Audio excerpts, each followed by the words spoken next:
I trust that most people here, one of the reasons why we're here is because we all agree that there is a problem of radical Islam, not just in Britain but in the world today, that a militant Islamist movement does exist. It's extremely powerful. Several countries are in its grip.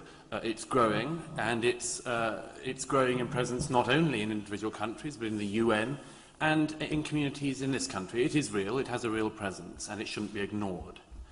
Now, that said, I now want to get on to insulting you. This problem, I would submit, ladies and gentlemen, will not be solved by everyone in this hall here tonight. Even by everyone on this panel, noble sentiments as I'm sure we'll all express. This hall and you will not solve this problem. You will not solve it on your own. It will require a whole range of people making their own individual points from their own individual positions to do that. And as maybe the only small C Conservative on this panel, maybe even in the hall, I'd like to make the following point, which is how much some of us object to the idea that there are parameters for debate and parameters of what is respectable within debate that will be decided solely on the left.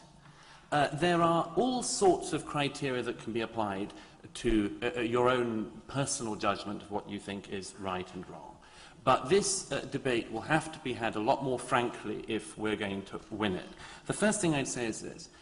Just as in the Cold War, in the battle against communism, a vital component is a toolbox approach to defeating the enemy of Islamist extremism. Now, some of that will be people who you and I don't like. There are standards and norms which we can certainly express, but we should be exceedingly careful, I would submit, about where we draw those lines, because before you know it, you'll be chucking out people who may well have perfectly legitimate points to make and who may well have, believe it or not, a larger following than any of us here tonight could ever have.